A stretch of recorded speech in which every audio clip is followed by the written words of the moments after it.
이 시간에도 우리의 말씀 앞에 또 나오신 여러분들을 축복합니다.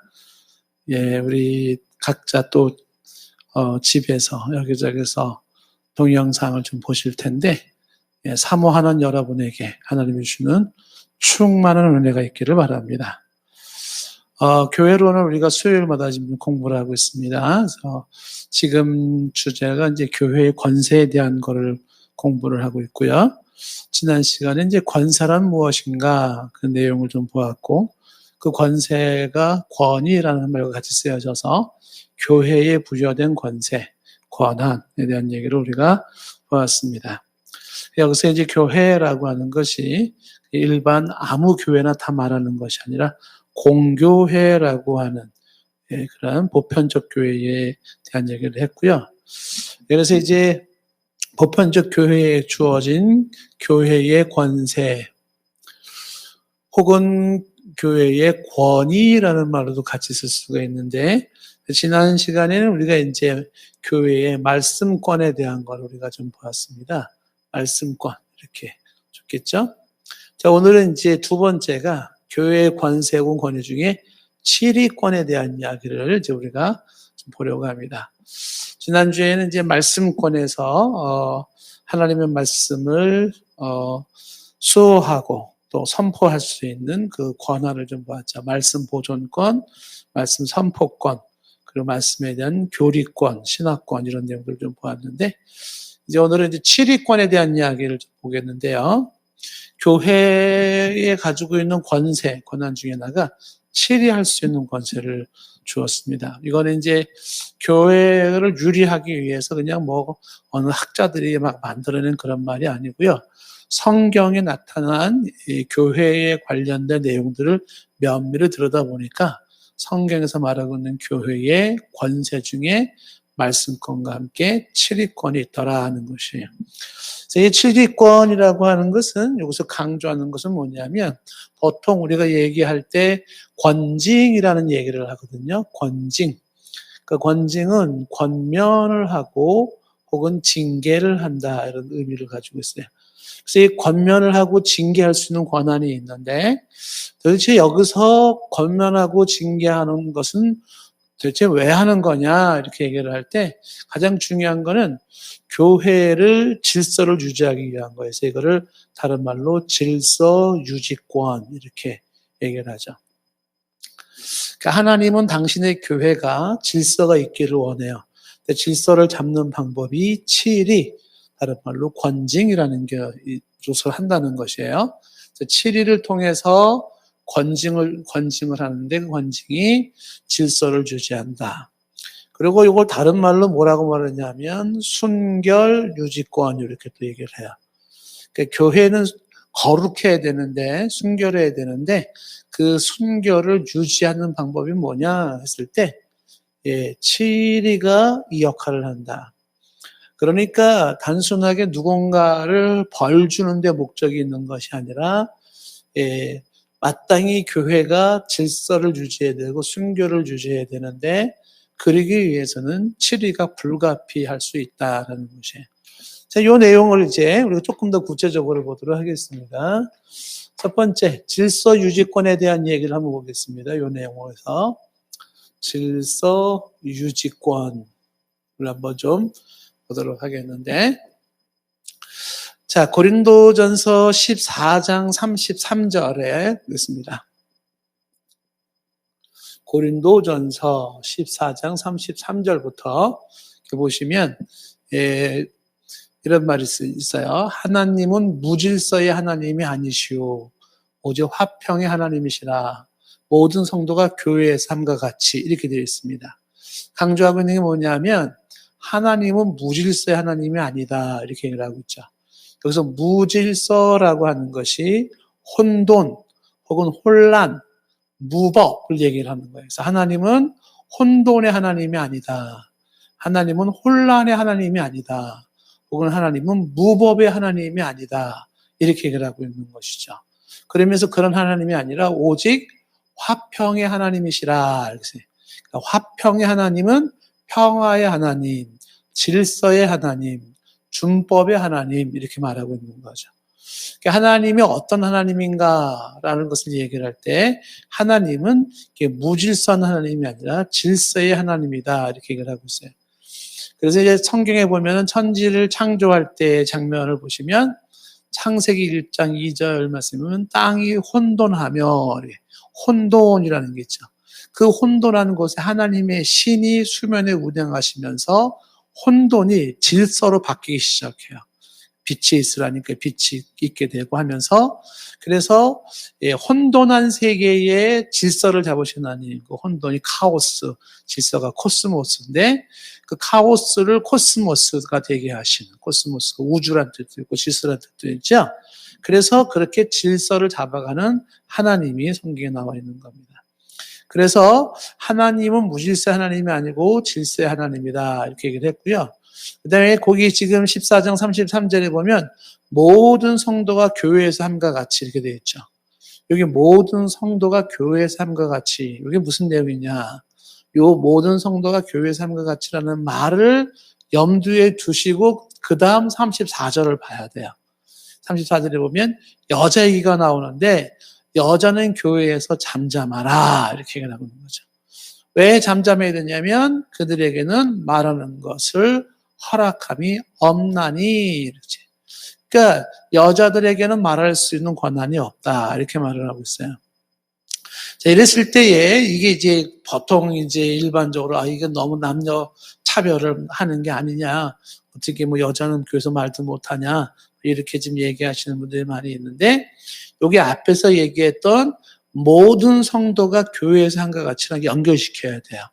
그러니까 모든 성도가 다 해당되는데 그 중에서 특히 지금 이 34절에서는 여자를 언급하고 있는 거죠. 그러니까 여기서는 여자는 교회에서 잠잠하라고 하는 것은 사실 여자만이 아니라 남자도 교회에서 잠잠해야 돼요. 그러면 여기서 특히 여자를 언급하고 교회에서 잠잠하라는 말이 무엇인가라는 게 이제 앞에 뒤에 문장을 쭉 보게 되면은 모든 성도들에게 교회의 질서를 위해서 필요한 것이 있어요. 그게 뭐냐면 통역자가 없이 방언을 말하지 마라. 방언 말하지 말라는 건 사사로운 방언이 아니라 공적인 석상에서 막 방언으로 기도를 해버리는 거야. 그러면 안 된다는 거죠. 반드시 방언으로 기도하는 사람은 통역자가 있어줘야 돼요. 근데 이렇게 방언 기도를 할 때 통역자가 없이는 기도하지 마라. 왜? 통역자가 없이 방언을 기도하면 못 알아듣는 사람이 있다는 거죠. 그러면 안 된다. 그래서 통역자가 없이는 방언하지 마라. 그 방언하지 마라가 말하지 말라 이거예요. 공적으로 말하지 말아라. 그것은 여자나 남자나 똑같은 거예요. 여자나 남자나 공적인 기도를 드릴 때에 통역자가 없이는 방언으로 떠들지 마라.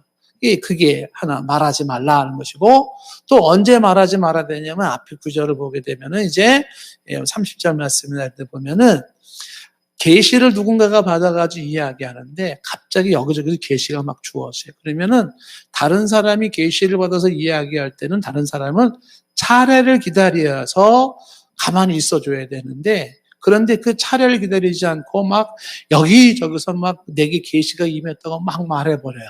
그러니까 교회가 혼란스러워진다는 거예요. 그래서 교회에서 말하지 말아야 된다라고 하는 것은 여자나 남자나 공이 마찬가지인데 통역자가 없이 공적인 기도에서 방언으로 기도하지 마라.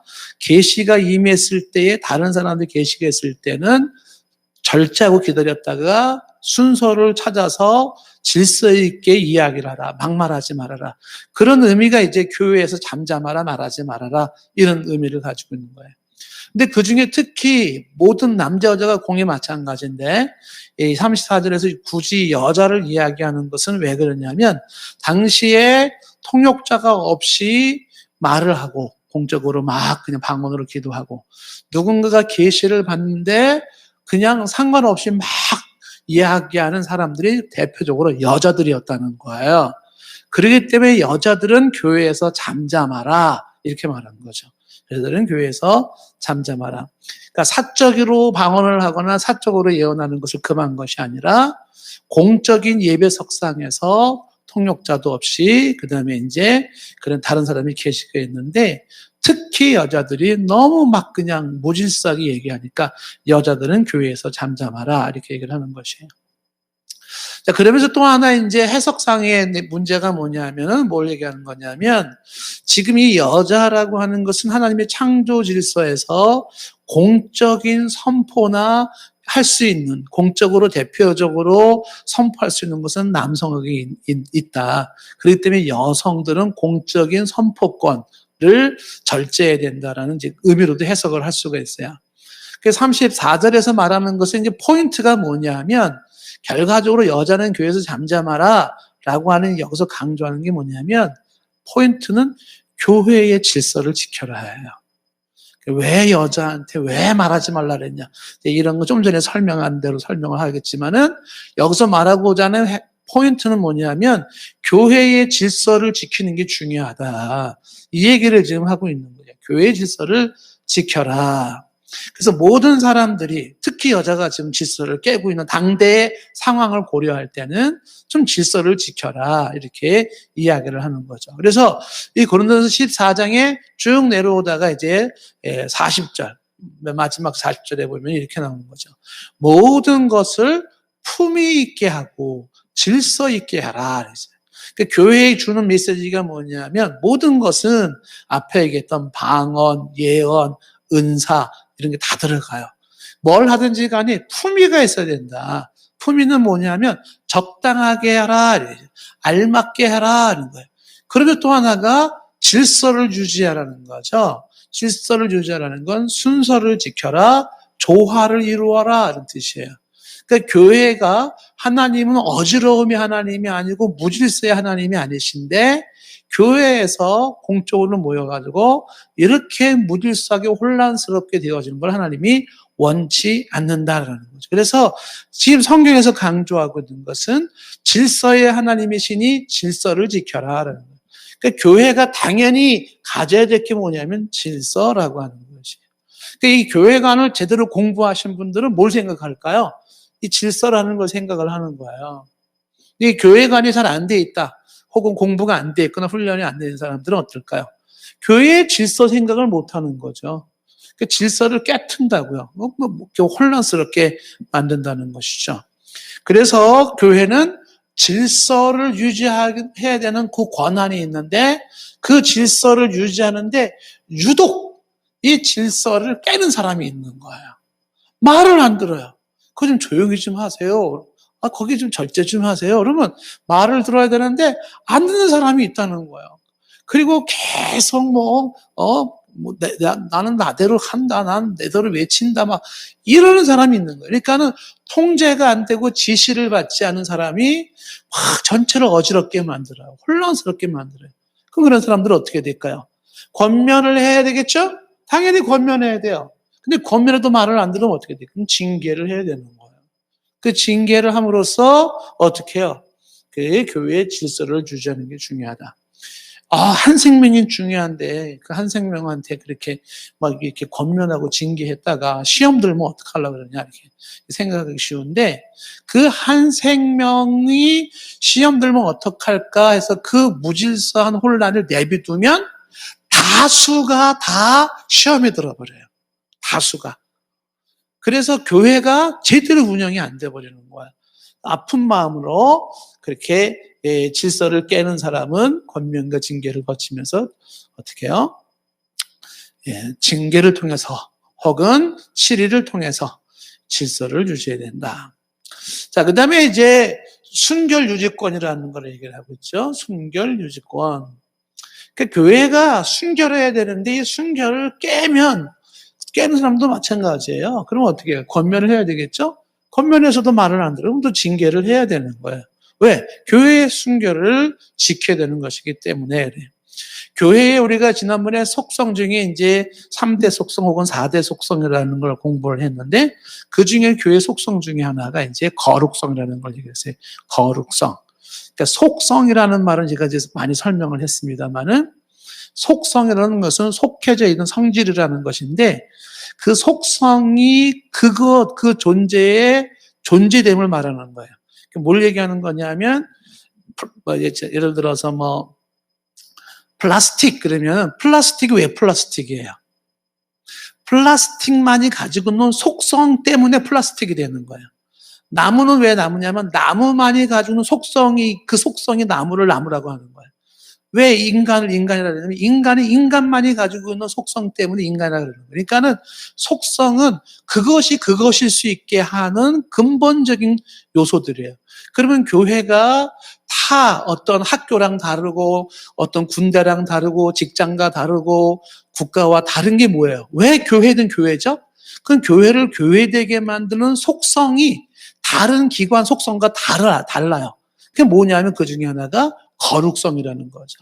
그러니까 교회는 거룩하다. 이것이 본질적인 거룩함이죠. 그래서 이 교회는 거룩성이라는 특성을 가지고 있어서 이 거룩성을 가지고 있는 교회는 타 기관과는 다른 조직과는 다른 거예요. 그래서 교회의 속성을 이렇게 이제 통일성, 다양성, 보편성, 그다음에 거룩성, 위에서 사도성이라는 걸 얘기를 했는데 그때도 강조를 했잖아요. 교회는 자고로 교회다움에 뭐예요? 거룩함을 유지하는 거예요. 그러니까 교회가 거룩성을 잃어버리면 교회가 교회가 아닌 거예요. 속성이 없어져 버리는 거예요. 사람이 사람으로서의 속성을 잃어버리면 이게 사람인지 짐승인지 구분이 안 되지 않겠습니까? 그런 사람은 사람만이 가지고 있는 그 고유의 속성을 유지해야 되는 것처럼 교회가 교회의 속성인 거룩을 유지하고 있을 때, 교회네 이렇게 되는 건데 속성인 거룩성이 깨져버리고 없어져 버렸다. 그럼 이게 교회인지 교도소인지 뭐 알 수가 없는 거예요. 그래서 교회의 교회다움을 유지하기 위해서는 거룩성을 유지를 해야 된다는 것이죠. 그 거룩성. 그래서 그 거룩성은 순결이라고 하는 거예요. 그런데 문제가 뭐냐면 교회에 이제 우리가 외형적인 교회를 얘기할 때 지상의 교회, 전투적 교회를 이야기하잖아요. 천상의 교회라든지 혹은 승리적 교회가 아니라 무형 교회가 아닌 유형 교회를 이야기할 때 지상의 교회에는 거룩성을 가지고 있는 지상의 교회에는 누가 들어와 있냐면 알곡과 쭉정이가 같이 있어요. 그 지상의 교회는 거룩성을 가지고 있음에도 불구하고 지상의 교회에서는 양과 이리가 같이 들어있어요. 그러니까 지상의 교회에서는 이게 거룩성을 유지하기 힘든 그러한 사람들이 막 들어와 있는 거예요. 그럼 그 사람들이 뭘 만드냐면 교회가 교회다워져야 되는 거룩성을 깨는 거예요. 교회를 더럽히고 교회를 흠집을 내고 교회를 이렇게 불결하게 만들어내는 거예요. 자, 그러면 어떻게 해야 될까요? 교회 가지고는 권세를 써야 되는 거예요. 권세를. 그래서 이게 지금 지상교회는 불가피하게 지금 양도 들어오고 염소도 들어오고 뭐 별의별 사람이 다 온단 말이잖아요. 그런데 그럼에도 불구하고 불완전함은 있지만 교회의 교회다움은 거룩성인데 그 거룩성을 깨는 사람이 있어요. 당신 그 교회 거룩함을 깨면 안 됩니다. 그러면 교회가 교회다워지지가 않습니다. 권면하겠죠? 그 권면에서 제가 실수했네요. 이 교회에서 제가 이 거룩을 깼네요. 예, 다시는 안 그러겠습니다. 이러면 굉장히 좋은데 근데 얘기를 해도 말을 안 들어놓는 거예요. 몇 번 주의를 줘도. 그러면서 계속 교회에서 막 그런 세속적인 문란한 생활들이 막 혹은 비윤리적인 것들이 막 이런 게 이루어지는 거죠. 뭐 돈놀이도 하고 성적으로도 막 문란하고 뭐 폭력이 이루어지고 막 거짓말도 하고 막 그리고 이상한 그런 오락 문화를 하고 막 이러면 나가요. 그랬을 때는 어떻게 돼요? 권면이 안 통하면 징계를 해서 결국은 뭐래요? 순결을 유지해야 된다. 그럼 또 밤날 반론이 나오겠죠. 한 생명이 얼마나 중요한데 그 사람을 왜 징계하냐? 시험 들면 어떡하려고? 이렇게 반문하면 뭐라고 말할 수 있을까요? 그 한 사람을 당연히 한 사람이 소중하죠. 그래서 그 한 사람을 향하여서 권면하고 징계를 할 수밖에 없는 것은 그 사람이 시험 들면 어떡할까 이 생각 때문에 내비뒀다간 어떻게 돼요? 썩은 하나 때문에 주변에 온전한 성도들이 다 썩어요. 다 같이 썩어지는 거예요. 그럼 이게 잘하는 거냐? 그게 아니라는 거죠. 아픈 마음으로 썩은 건 도려내는 거예요. 그 도려냄으로써 다른 온전한 부분들이 썩지 않게 만들어줘야 돼요. 다른 성도님들이 그 피해를 입지 않게 해줘야 되는 거예요. 그래서 교회의 그 순결을 유지하기 위해서는 썩은 데를 도려낸다. 그게 뭐예요? 치리하는 거다. 이렇게 이야기하는 거죠. 그래서 이제 교회를 거룩하게 유지를 한다라는 것이. 자, 그런데 이제 가만히 생각을 해본단 말이죠. 도대체 교회의 순교를 대체 깨는 게 뭐냐? 교회의 그 거룩함을 깨는 게 뭐냐? 이전에도 여러분에게 이제 몇 번 얘기를 했지만은 첫 번째가 타락인데 윤리적인 타락이 있어요. 그 윤리적인 타락은 교회의 순결을 깨는 겁니다. 윤리적인 결함이 있는 것이죠. 그 다음에 두 번째가 이단인데 교리적인 타락이 있어요. 그 교리적인 타락도 교회의 순결을 깨는 거예요. 교리적인 문제가 많습니다. 그래서 어디서 들은 거, 인터넷을 들은 거, 막 인터넷 들어보면 별의별 얘기가 다 나오잖아요. 그러면 거기서 들은 것이 진짜인 줄 알고 그걸 가지고 막 교리를 갖다가 심어주고 가르치려고 그러고 심지어 목사도 가르치려고 그래요. 목사 당신이 잘못 알고 있다고 막. 이렇게 되면 어떻게 돼요? 그러면 이제 질서도 깨지겠지만 영적 순결함이 안 생기는 거죠. 교리 이단 선생에 들어오게 되면. 그러면서 이제 순결을 깨는 것 중에 하나가 이제 권위에 대한 도전이잖아요. 그 권위에 대한 도전이 주어지기 시작하면 그다음부터 순결이 유지가 되지 않아요. 왜 그러냐면 자녀를 키워보신 분들은 알겠지만 자녀들이 엄마 아빠를 인정하지 않는다면 그 가정이 안 서요. 뭔 얘기가 통하겠습니까? 얘기가 안 통하는 거예요. 그러니까 이 권위를 인정하지 않은 데서는요, 그건 잘못됐어. 하지 마. 안 돼. 라고 하는 부분이 안 통하는 거예요. 그러니까 무질서와 혼돈이 그 방탕함이 막 나가는 거거든요. 가장 기본적인 것이 그 조직의 권위를 우리가 지난번에 많이 강조했잖아요. 그 권위를 권위로서 인정을 해야 되는데 권위에 도전을 해요. 그럼 순결이 유지가 안 돼요. 무질서도 안 생기지만은 순결이 유지가 안 된다는 거죠.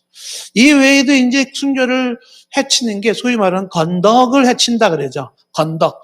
이 건덕을 해치는 행위들, 이런 건 다 이제 순결의 이제 문제가 되는 거죠. 그러니까 이 건덕이라는 것은 이 건전함과 덕스러움을 해치는 거야. 말을 막 해버린다든지. 이 교회에서, 이게 그냥 시장 바닥인 줄 알고 그냥 말을 막 해버린다. 이러면 안 되죠. 그냥 나는 그렇고 그런 인간이야. 그러면서 그냥 막 승질을 내고 아무데나 승질을 내고 막 하고 이렇게 하면은 이제 교회가 그 순결이 좀 깨지게 되는 거죠. 그러니까 교회가 이런 부분은 반드시 짚고 넘어져 가야 된다라고 하는 것입니다. 자, 그 다음에 세 번째는요, 이 7위에서 이런 거를 이야기할 때 7위의 목적을 한번 생각을 해볼 수가 있는데 7위의 목적은 1번과 2번 외에도 우리가 생각할 수 있는 게 뭐냐면 이 7위가 당사자를 구원하는 거야. 당사자를 구원함. 그러니까 7위를 왜 하는 거냐라고 할 때는 질서를 유지하는 거기도 하고 순결을 유지하지만 또 하나가 당사자를 구원하기 위해서다. 당사자를 구원하기 위해서다. 그러니까 7위를 해줘야지만이 그 사람의 영혼을 구원하게 된다. 7위를 안 하면 그 영혼을 구원을 못한다는 거죠. 자, 그게 오늘 읽은 말씀인데요. 오늘 읽은 말씀은 이제 5장 1절 말씀에 뭐라고 되어 있냐면 너희 중에 심지어 음행이 있담을 들었다. 음행, 포르네이아, 포르노. 너희 중에 포르노가 있담을 내가 들었는데 이런 포르노 음행은 이방인 중에도 없었어요. 이방인들조차도 없는 게 고린도 교회 안에 있었어요. 와, 대단하지 않아요? 일반 세상에서도 보기 힘든 그 음행이 교회 내에 들어와 있다는 거예요. 그 대표적인 예가 뭐냐면 누가 아버지의 아내를 취하는 정도가 됐다는 거죠. 여기서 아버지 아내가 뭐 후첩인지 첩인지 아버지가 사망했느니 이혼했느니 아버지 아내가 이방인이 여러 가지 해석은 있을 수 있어요. 근데 문제는 뭐냐면 아버지 아내를 취했다는 게 근친상간이 이루어졌다는 거예요. 근친상간은 레위기 18장이나 신명기 27장에 보면은 사형시켜야 돼요. 사형이에요. 죽여야 돼요. 근데 사형감에 해당되는 근친상간이 교회 안에서 버젓이 이루어지고 있는 거예요.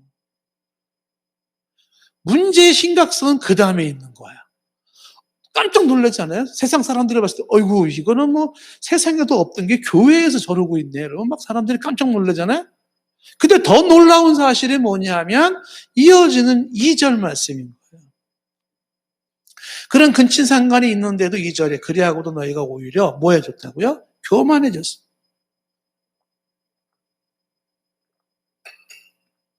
교만해져가지고 뭐 하지 않고 통분히 여기지 않아요. 통한이 여기지 않아요. 그리고 그 일 행한 자를 쫓아내지 않아요. 이게 뭘 얘기하는 걸까요? 교회 내에서 통한이 여겨야 되는데 통한이 여기지 않아요. 쫓아내야 되는데 쫓아내지를 않고 있다는 거예요. 그 통한이 여긴다는 게 뭐냐면 분노하면서 슬퍼하는 거예요. 그러니까 이러한 교회에 이룰 수가 있나 그러고서 거룩한 분노를 가지고 그 부분에 대해서 거부하고 징벌할 수 있는 그 아픈 슬픔을 가지고 있어야 되는데 고린도 교회는 이 통한이 여기는 것도 없었다는 거예요. 더군다나 쫓아내지도 않았다라고 하는 게 뭐예요? 그런 사람들을 향하여 처벌하지도 아니하고 교제의 단절을 선언하지도 않아하고 그냥 내비뒀다는 거예요. 뭐가 안 이루어지고 있는 거죠? 이 치리가 이루어지고 있지 않는 거예요. 자, 그러면 이제 어떻게 되는지 한번 보십시오. 교회가 치리를 안 했어요. 아니, 어찌 이런 끔찍한 일이 교회에서 벌어졌는데 분노도 없고 통한이 여기지도 않고 회개하는 것도 없고 그 안타까움도 없이 왜 쫓아내지 않느냐? 왜 내비두고 있느냐? 이렇게 되는 거죠.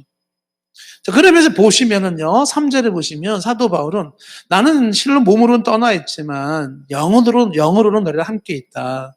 거기 있는 것 같다. 그래서 내가 이런 일을 향한 자는 이미 판단했다는 건 나는 몸은 떨어져 있지만 이미 판단했다는 건 정죄했다, 단죄했다는 거예요. 나는 안 가고 거기 없었지만 나는 분명히 말하는데 그거 잘못됐다. 그 사람 혼내야 된다. 이걸 내가 판단했다라고 이야기를 하는 거죠. 그러니까 사도 바울이 가지고 있는 죄의식이라는 게 이런 거예요.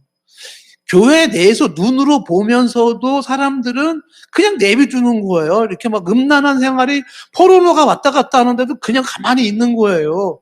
사도 바울은 멀리 떨어져 있지만은 안 돼! 틀렸어! 라고 얘기를 하는 거예요. 눈으로 보고 있으면서도 가만히 있는 교인들이지만 멀리 떨어진 사도 바울은 어떻게 해요? 나는 이미 단죄했다라는 거예요. 그게 어떻게 교회 안에서 있을 수 있겠느냐라고 하는 것이죠. 자, 그러면서 이렇게 얘기를 해 계속해서 4절에 보면 주 예수의 이름으로 너희가 내 영과 함께 모여서 우리 주 예수의 능력으로 5절에 말하잖아요. 이런 자를 사탄에게 내어주었으니. 그 내어주었으니라는 게 내어주라 이런 거예요. 사탄에게 내어주라. 누구를? 그 음행하는 자를 내어주라는 거예요. 내어주라는 게 뭐예요? 교회 밖으로 쫓아내라는 거예요. 교회 밖으로 쫓아내라. 그걸 출교라고 하는 거죠. 출교시켜라. 제명해라라고 하는 것이죠. 시험 들면 어떻게 하려고? 한 영혼이 얼마나 소중한데. 근데 여기서 지금 얘기하는 게 뭐예요? 그렇게 출교를 해라. 그래 뭐라 그래요? 그렇게 함으로써 그 사람의 육신은 멸하지만 영혼은 주 예수의 날에 구원받게 한다는 거예요.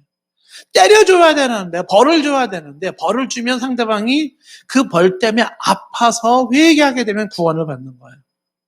그런데 벌을 주지 않으니까 어떻게 돼요? 회개도 이루어지지 않아요. 그러니까 육신과 함께 영혼도 버림받는 거예요. 그러니까 출교를 시켜라. 사탄에게 내어주라는 목적이 뭐냐면 육신은 아픔을 줄지 모르지만 그 영혼만이라도 주 예수의 날에 회개하여 구원을 받게 하기 위함이라. 목적이 딱 나왔어요. 왜 이 사도 바울이 교회에서 치료하라고 말을 하는가라는 거예요. 그 영혼을 구원하기 위해서야. 구원하기 위해서. 그러니까 단순하게 사법기관에서 벌 주는데 목적이 있는 것이 아니라 어떻게 해요? 그 영혼을 구원하기 위해서 치료를 해야 된다라는 거예요. 치료를 해야 된다.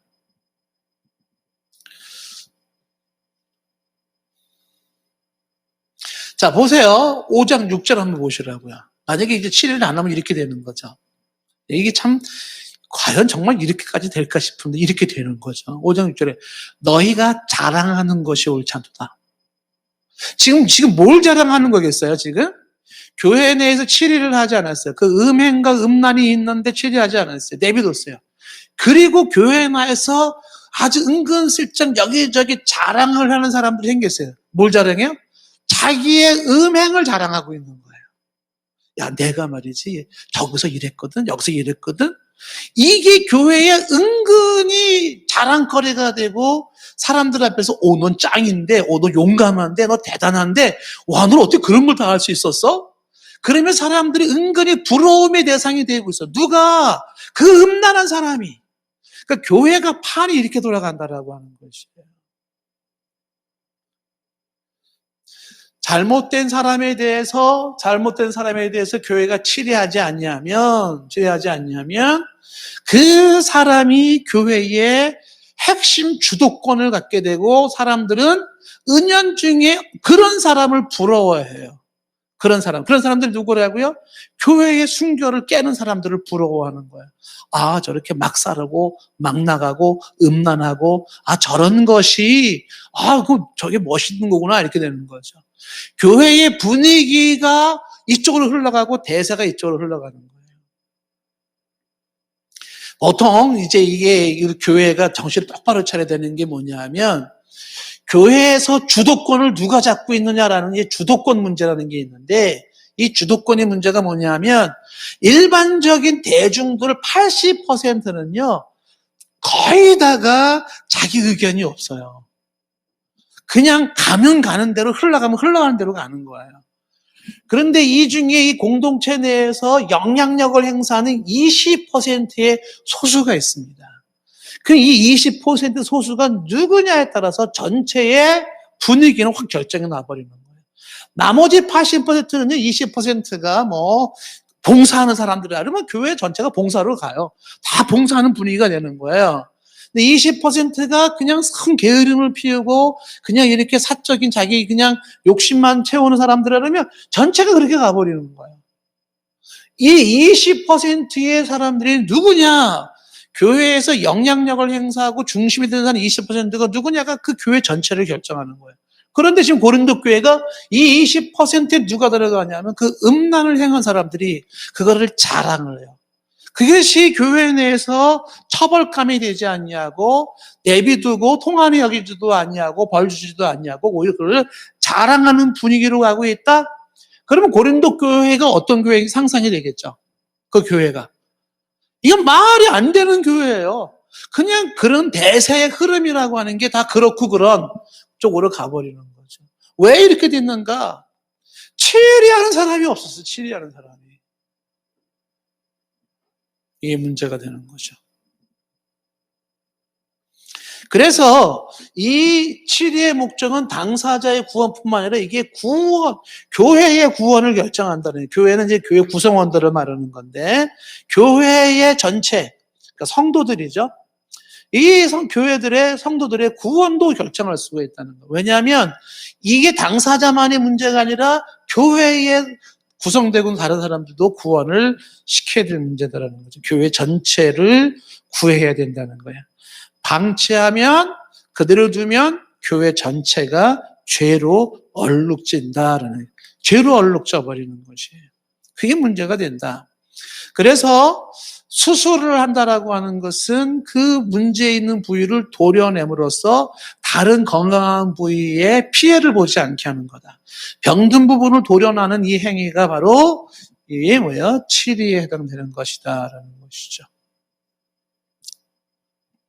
갈라디아서 6장 1절 말씀 우리가 예전에 보았죠. 형제들아 사람이 만일 무슨 번제한 일이 드러나면 어떻게 하라고요?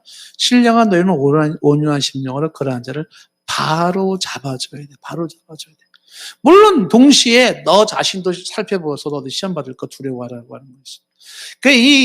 지금 이제 이게 상당히 어려운 작업이에요. 왜 어렵냐 하면은 메르카우어라고 하는 조직신학 교수가 교회론의 책에서 이제 이거 치리에 대한 얘기를 이렇게 한 챕터를 길게 써요.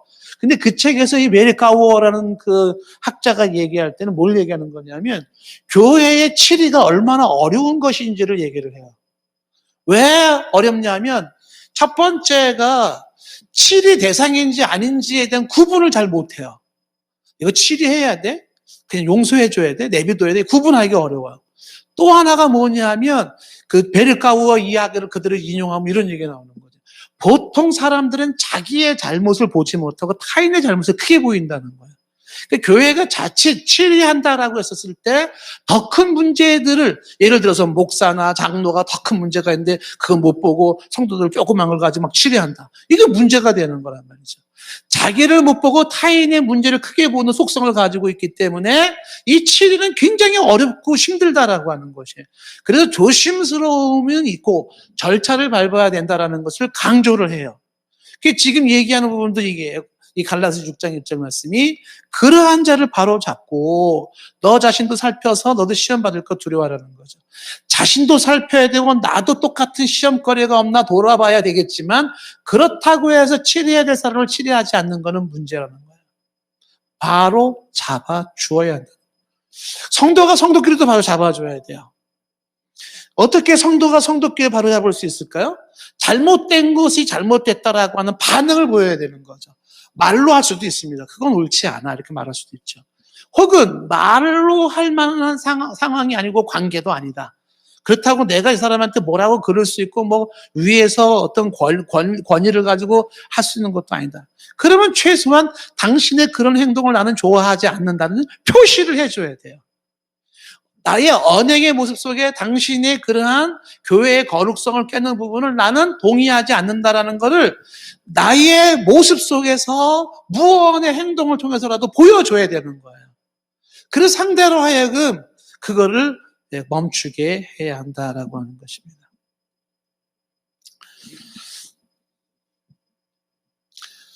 치리하는 방법을 우리가 지난번에 한번 보았지만 간단히 다시 한번 보면은요. 마태복음 18장 15절 말씀에 내 형제가 죄를 범하면은 가서 먼저 너와 그 사람과만 상대해야 돼. 1대1 권면이죠. 첫 번째는 1대1로 권면을 해라. 너와 그 사람과만 상대해서 얘기를 해주는 거예요. 그냥 넘어가면 안 됩니다. 반드시 잘못된 거는 짚고 넘어가 줘야 돼요. 근데 여기서 짚고 넘어간다는 게 굉장히 지혜가 많이 필요한 거죠. 예, 자칫했다가는 역효과가 날 수 있으니까. 그러면 어쨌든 짚고 넘어가야 되는데 1대1로 얘기를 해라. 근데 그렇게 했는데 권고했는데 만일 들으면 내가 그 형제를 하나 얻는 것이 되어버리는 거야. 근데 안 들으면 어떻게 될까요? 이어지는 16절 말씀에. 듣지 않고는 한두 사람을 데리고 가서 증인하는데 다대일. 그러니까 다수도 한 명 내지 두 명이 가서 두 번째 얘기를 하는 거예요. 첫 번째로는 1대1을 안 되니까 두 명, 한두 명이 더 같이 가서 얘기를 하는 거죠. 근데 그렇게 해서라도 들으면 이 사람이 들으면 그 영혼을 구원하는 건데 이 사람이 또 안 들어요, 말을. 그러면 어떻게 될까요? 세 번째 단계는 17절에 만약 그들의 말도 듣지 않거든 교회에 말하라. 세 번째 교회에 말하라. 교회에 말하라는 것은 교회의 이제 당회의 이야기를 하는 거죠. 교회에다가 담임 목사 당회 얘기를 해서 이 사람이 이렇게 해서 지금 교회가 이런 지금 혼란에 빠져 있고 좀 이렇게 교회가 이렇게 무질서해졌다. 이렇게 교회 얘기를 해야 되는 거예요. 이 얘기를 안 해주는 게 잘하는 게 아니에요. 근데 교회가 가서 얘기를 하겠죠. 이제 교회의 당회의 이름을 가지고서 얘기를 하겠죠. 그런 행동하지 마십시오. 그런 건 교회에서 할 일이 아닙니다. 이렇게 얘기를 해야 되겠죠. 근데 이 말을 또 들으면 감사한데 안 들어요. 그러면 어떻게 네 번째는 이방인과 세례와 같이 하기라는 게 뭐예요? 출교하라는 거예요. 출교. 그러니까 이방인과 세례와 같이 하라는 것이 아까 얘기했던 사탄의 회에다 내어주는 출교. 다른 말하면 교회에서 제명하는 거거든요. 그러면 우리 교인이 아니에요. 그래서 이방인같이 여기서 말하는 이방인이라고 하는 것은 선택받지 못한 백성도 구원받지 못한 백성을 말하는 거죠. 그러면 이거를 교회에서 엄밀히 말하면 이제 교회에서 광고를 해야 돼요. A라는 집사가 이러이만저만 해서 말을 듣지 않아서 우리 교회에 우리 교인으로 받아들이지 않습니다. 출교를 선언합니다. 이렇게. 그래서 이제 교회에서 제명을 했어요. 그러면 성도들은 어떻게 될까요? 그러면 이제 성도들은 이 사람하고 친밀한 교제를 가지면 안 되는 거예요. 길거리 가다가 만날 수도 있고 버스 타다가 만날 수도 있죠. 그럼 뭐 인사 정도는 할 수도 있고 뭐 안부는 물을 수 있어요. 그런데 교회에서 처벌한 사람인데도 교회는 그렇지만 나는 마음이 아량이 넓거든. 나는 폭이 넓은 사람이거든. 그러고서 또 교회 밖에서 그 사람하고 계속 만나요. 또 우리의 우정은 변함이 없으리 막 이래가면서. 그러면서 뭐예요? 그 사람의 그 잘못된 죄악을 또 그대로 영향을 받는 거예요. 코로나 감염되는 것보다 더 무서운 영적인 그 죄악으로 감염이 되는 거예요. 전염병이 드는 거예요. 이게 똑똑한 건 줄 알아요. 그게 아니다라는 겁니다. 그게 아니고 그런 경우에는 바로 이방인과 세례처럼 얘기할 때는 거리를 두고 친밀한 교제를 하지 말아야 된다라는 것이죠. 자, 보세요. 디모데전서 5장 20절 말씀해 보시면 디모데전서 5장 20절. 범죄한 자들을 모든 사람 앞에서 꾸짖어라. 모든 사람 앞에서 꾸짖어야 돼요. 왜요? 나머지 사람들로 두려워하게 하기 위해서라는 거죠. 그러니까 공개적으로 꾸짖어야 된다. 그래서 이제 그 어떤 범죄의 사안에 따라서 공개적으로 선언할 수도 있어요. 우리 교회에서도 이제 뭔가 문제가 있을 때 좀 심각하면 한 번 더 그러면 이거 주보에 광고 내고 공개로 해서 저기 포스터에다 써붙이고 징계를 하겠다. 한 번만 더 그러면 이렇게 주의를 주거든요. 그러면 이제 알았다고 정말 다시는 안 그러겠다고. 그러면 가능한 거예요. 근데도 그렇게 주의를 줬는데 또 똑같은 일을 했다. 그러면 이제 말 그대로 공개를 해야 돼요. 이 사람은 이러이러한 행동을 해서 교회에 건덕을 해치고 질서를 훼손시키고 거룩성을 파괴시켰으므로 교회법 몇 종 몇 항에 의해서 이러이러한 벌이 주어집니다라고 얘기를 해야 돼요. 그래서 이 공개적으로 이런 사람들을 꾸짖어서 다른 사람들을 두렵게 하라. 그게 뭐 하라는 거야? 치리를 하라는 거야. 치리를 해라. 자, 그 다음에 디모데전서 1장 19절 말씀도 보시면은요, 믿음의 착한 행실을 가지라. 어떤 이들은 양심을 버리고 그 믿음에 관하여 파선했다. 20절에 보시면 그 가운데 후메네오가 있고 알렉산더가 있는데 내가 이들을 사탄에게 내준 것은 아까 사탄에게 내줬다 그랬잖아요. 제명시키 출교시킨 거죠. 그들로 훈계를 받아서 신성을 모독하지 못하게 하려 함이라. 그들로 하여금 이러한 벌을 받아서 다시는 그 일을 못하게 한다라는 것이죠. 그 다음에 데살로니가 후서 3장 6절 말씀해 보시면은 성도들에게 이렇게 말하는 거예요. 형제들아, 우리 주 예수 그리스도의 이름으로 너희를 명하는데 게으르게 하는 사람들이 있어요. 우리에게 받은 전통대로 행하지 않아요. 게으르고 교회를 아주 그렇게 좀 무력하게 만들고 혼란스럽게 만드는 이런 사람들이 있을 때는 어떻게 해야 될까요? 그 형제에게서 떠나야 돼요. 그 좋지 못한 행동을 하는 사람, 게으르고 죄짓고 뭔가 문제가 많은 사람들에게는 그 사람에서 떠나라, 거리를 둬라, 떠나라. 떠나는 게 상책이다라고 하는 것이. 디도서 3장 10절 말씀에는요, 자, 이단에 속한 사람이 있어요. 그럼 어떻게 해요? 한두 번 훈계한 후에는 멀리해라. 멀리해라. 한두 번 훈계는 해야 되겠죠. 아까 말한 것처럼 1대1, 다대1 교회라고 얘기해서 그 말을 들으면 좋지만 안 듣는 경우 어떻게 해요? 그럼 멀리 해야 돼. 멀리. 그 다음에 데살로니가 후서 3장 14절에 보면은 데살로니가 3장 14절에 내가 이 편지에 우리 말을 순종하지 아니하거든 그 사람을 지목하여 뭐 하지 말고 사귀지 말라는 거죠. 그래서 그 사람을 알고 부끄럽게 만들어라. 사귀지 말아라. 그래서 이 교회에서는 이 사람들을 향해서 이런 치리 방법이 있을 때 어떻게 해야 되는가에 대한 걸 성경을 그렇게 얘기를 하는 거죠.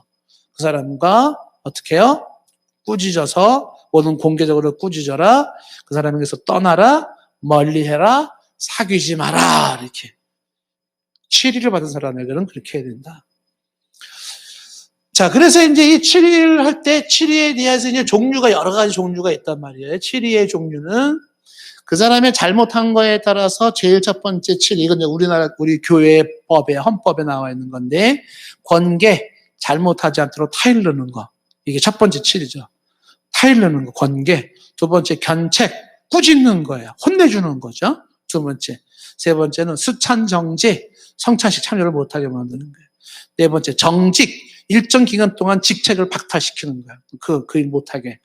그 다음에 다섯 번째는 면직, 아예 직책을 뺏는 거죠. 그 직책에서 없게 만드는 거죠.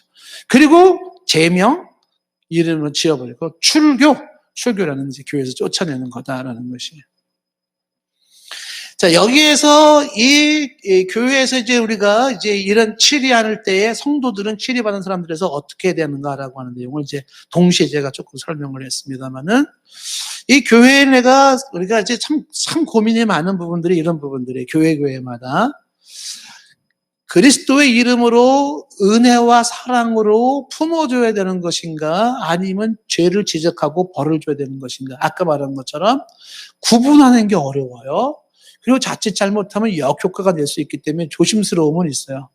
그렇다 하더라도 교회 내에서 잘못된 부분에 대해선 묵인하는 것, 내버려 두는 것은 그것을 동의하는 것이, 그 잘못을 동의하는 것이고, 그것을 긍정하는 것이고, 그것을 간접적으로 격려하는 행위가 되어버린다는 거예요. 잘못된 걸 잘못됐다고 말하지 않는 것은, 그거 괜찮아, 동의해, 긍정해, 그리고 계속 그 일을 해, 이렇게 되는 거예요. 이게 고린도 교회에서 아까 보여줬던 그런 모습인 거예요. 그래서 굉장히 조심스러움은 있지만은 잘못된 건 잘못됐다고 반드시 이야기를 해줘야 된다는 것입니다. 그래서 너무나 쉽게 정의의 이름으로 칼을 막 휘두르는 것도 좋진 않지만 또 은혜라는 이름으로 무조건 덮고 넘어가는 것도 좋지가 않다라는 것이에요. 그 보편적으로 교회의 상황은 어떨까? 교회 상황은 어떨까? 보면은 교회는요, 덮고 넘어가는 게 훨씬 많다라고 하는 거죠. 이게 더 문제가 될 수 있다라는 거예요. 그러니까 지적하고 아픈 모습으로 해서 고쳐 나가야 되는데 그냥 덮고 지나가는 것이 문제다라고 하는 것이죠. 그러니까 교회가 가지고 있는 침묵이 바로 불의에 대한 그러한 오히려 인정과 긍정과 격려가 된다는 거죠. 불의에 대한 침묵이라는 거죠. 여기서 이제 교회나 성도 여러분, 우리가 다 함께 고민해야 되는 것이 있는 거죠. 그게 뭐냐면, 불의, 잘못된 거, 죄악이죠. 불의에 대한 이 침묵을 어떻게 해석을 해야 되는가. 이 불의한 것에 대해서는 반드시 짚고 넘어가야 된다고 얘기를 했잖아요. 그 짚고 넘어가는 방법이 뭐 이렇게 하든 이렇게 하든 이렇게 하든 뭐 어떤 모습으로든 여러 가지가 나올 수 있겠지만 그냥 침묵하고 있는 거는 침묵은 뭐라고요? 그건 긍정이고 동의하는 것이고 격려하는 거예요. 계속 그거 해, 인정해 줄게 이렇게 되는 거거든요. 근데 이 침묵이 이제 문제가 된다라는 것이죠. 그래서 이 불의는 그냥 두면 안 된다라고 하는 것이에요. 1대1로 권면을 하거나 아니면 아까 말한 것처럼 내가 권면할 상황도 아니고 그럴 만한 관계도 아니고 그런 위치도 아닌 경우에는 그냥 모습 속에서라도 그 불의에 대해서 거부 반응을 보여주셔야 돼요. 뭐 그렇게 불의를 행할 때 얼굴을 정색을 해가지고서 고개를 한번 흔들어 준다든지 뭐 이렇게라도 해서라도 그건 아니다라는 걸 보여줘야 되는 거야. 잘못했는데도 하하고 그냥 뭐 이러고 넘어갈 수 있는 문제가 아니다라는 거야. 어떤 모습으로든지 간에 때로는 아파하는 마음으로 대신 회개해주고 기도를 해주는 한이 있더라도 그런 부분들을 어떻게요? 바로 지적을 해줘야 된다는 것이죠.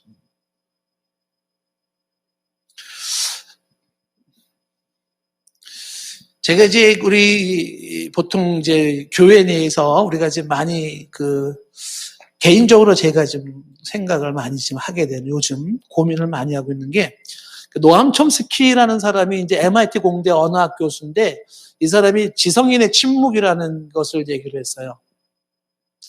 지성인의 침묵은 죄악이다 이렇게 얘기를 했거든요. 죄악이다. 지성인이 침묵하는 건 죄악인데 세계의 끔찍한 뭐 전쟁이나 무슨 학살이나 무슨 이런 홀로코스트 같은 것들 중에 많은 경우가 지성인들이 침묵하고 있기 때문에 그렇다는 거거든요. 그래서 이 사람은 지성인들이 침묵하면 안 된다를 얘기하는 거죠. 문제는 지성인도 아니면서 막 공격하고 떠벌리는 사람들이 너무 많은 것도 문제예요. 지성적인 판단도 약하면서도 마치 자기가 정의의 사도인 것처럼 막 떠드는 것도 문제지만 그런데 마땅히 이것을 문제의식을 갖고 문제를 얘기해 줄 사람이 가만히 있는 것도 이게 뭐예요? 불의에 대한 침묵을 만들고 지성인의 침묵을 만든다라고 하는 것이죠.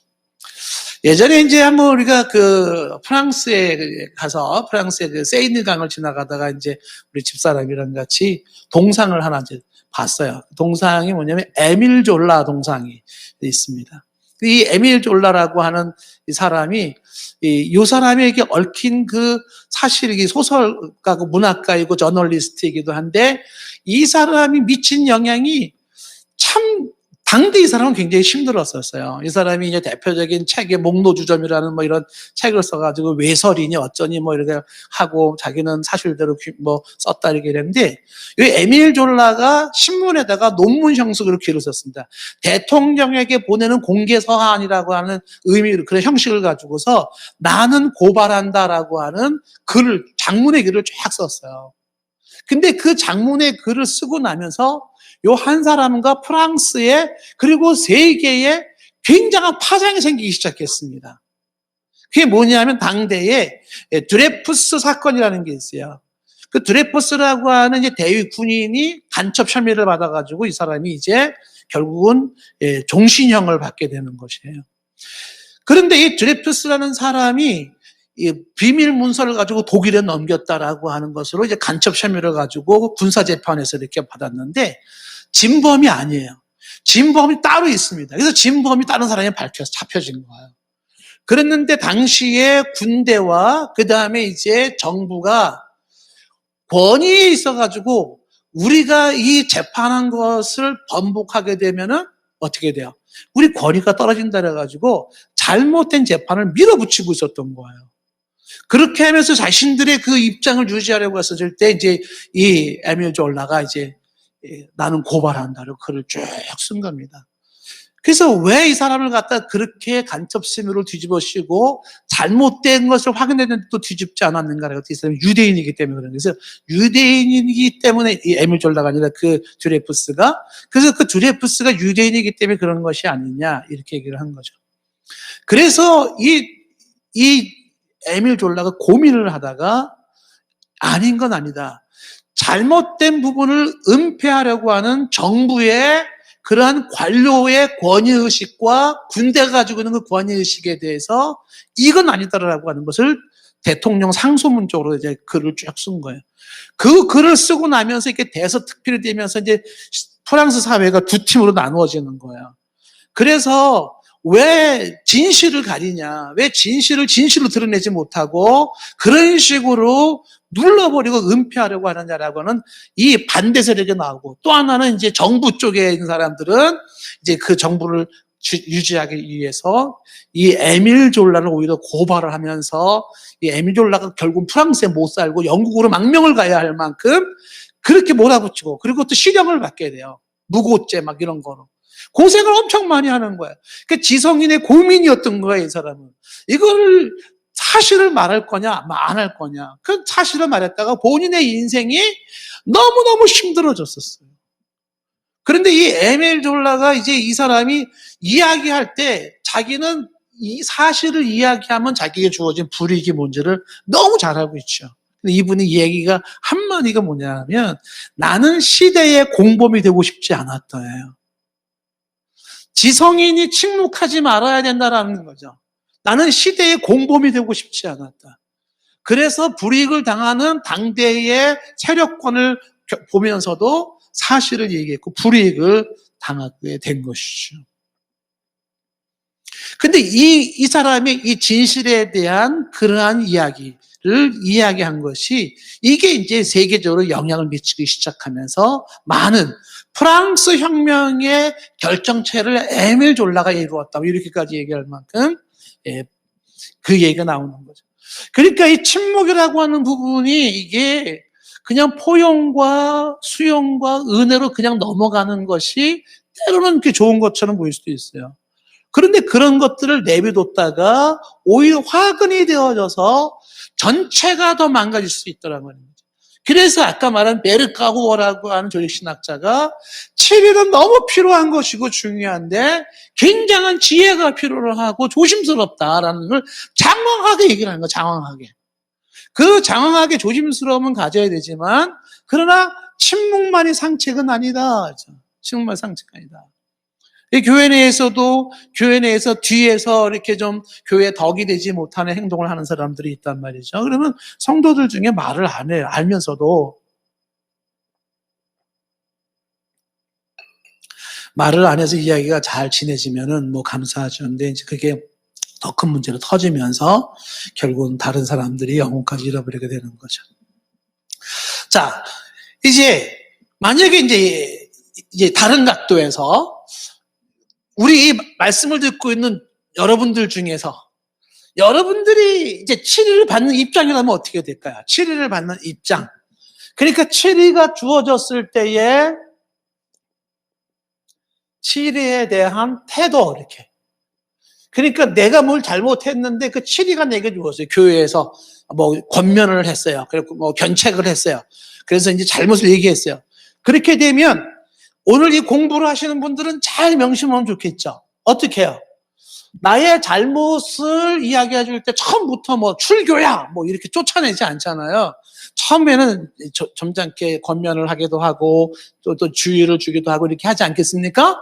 그렇게 할 때에 치리가 주어질 때에 성도는 어떤 태도를 가져야 되는가, 이게 대부분 사람들은 교회에서 그거 그렇게 하면 안 됩니다. 그거 하지 마세요.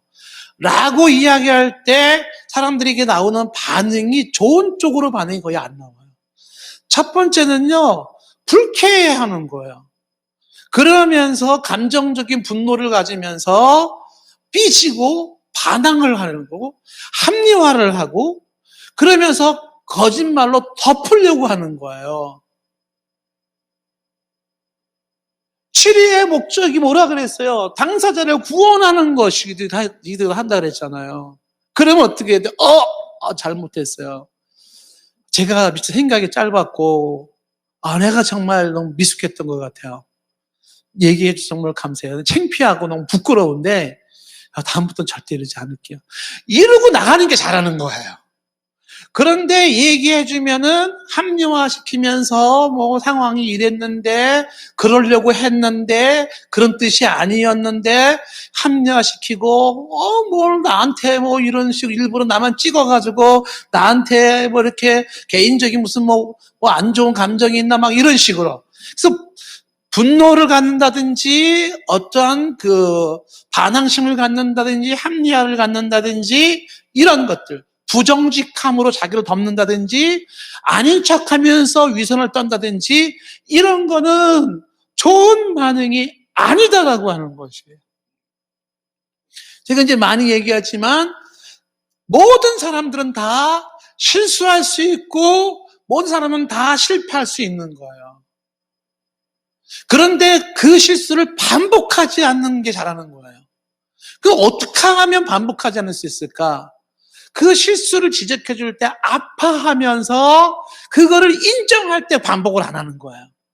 근데 그거를 아파하면서 인정하지 않으면 그 실수 또 하게 되는 거거든요. 그래서 치리를 할 때는 자꾸 변명하지 말고 합리화시키려고 하지 말고 이유를 대려고 하지 말고 분노심, 반항심 보이지 말고 정직하게 겸손하게 미안하다고 얘기를 해주면 돼요. 미안하다. 내가 아직 좀 공부가 덜 됐고 훈련이 안 돼서 그거밖에 안 된 것 같다. 내가 너무 창피한데 이제부터라도 좀 다시 한번 좀 잘해보겠다. 이렇게 하는 거죠. 근데 여기서 이제 이 치리에 대해서 더 안 좋은 반응이 뭐냐 하면 그러는 그 사람은 왜 안 치잘했어요? 그러는 당신은 뭐가 잘났어요? 그러는 교회 뭐 중직자도 그 사람들은 이러면서 역공부를 하는 거예요. 이것도 좋은 방법이 아니고 또 안 좋은 방법이 뭡니까? 지적해주면은 교회가 여기만 있어. 그리고 잠수 타버리는 거예요. 딴 데로 가버리는 거예요. 떠나버리는 거예요. 이것도 좋은 방법이 아니에요. 왜? 자기의 구원을 이룰 수가 없어요. 자기 성장을 이룰 수가 없는 거예요. 더 심한 경우에는 억울하다고 그러면서 사회법정에다가 고소해버리는 거예요. 교회가 말이지 나를 이런 식으로 인격 명예훼손했다고 뭐 이런 식으로 한다든지 사회법정에 고소를 해버리는 거예요. 이런 건 바른 태도가 아니다라는 것입니다. 그래서 아까 권위에 대한 순복이라는 얘기를 했잖아요. 권위.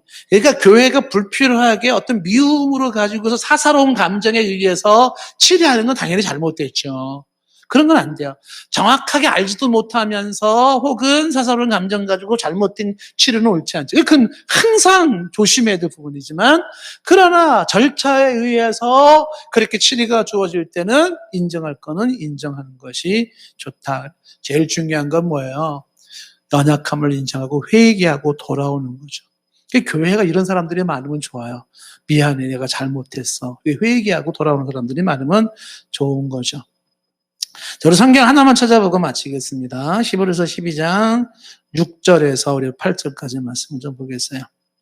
주께서는 그 사랑하시는 자를 징계하셔요. 징계가 뭐예요? 치리하는 거죠. 사랑하기 때문에 치리해요. 그가 받아들이시는 아들마다 채찍질하죠. 잘못됐을 때를 전제라는 거죠. 혼낸다는 거예요.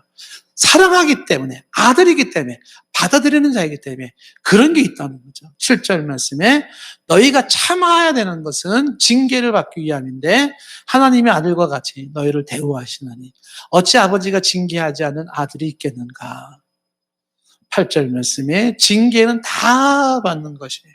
그게 없다면 사생자이거나 친아들이 아닐 거다. 그래서 어떤 나를 비난하고 나를 뭐 혼내키려고 하는데 목적이 있지 않다라고 하는 거죠.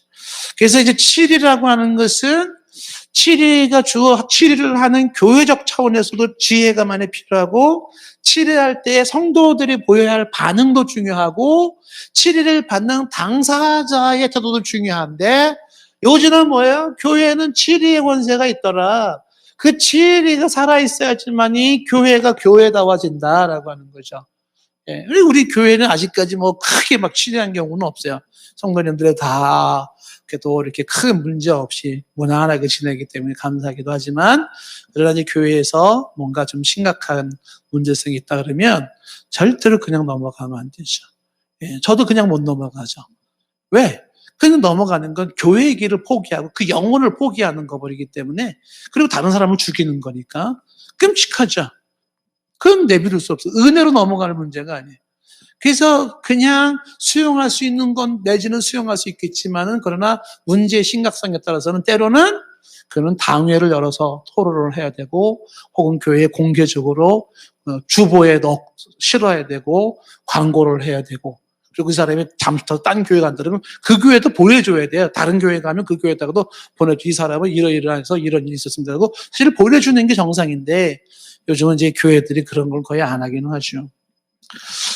자, 치리가 얼마나 중요한 거냐라는 내용을 우리가 좀 보았습니다. 치리를 통해서 치리가 없이 교회가 질서가 있고 순결하고 잘 나가면 더 좋겠죠. 치리가 없으면 좋겠다 하는 거. 그러나 마땅히 필요하다면 치리가 있어줘야 되겠다라는 것입니다.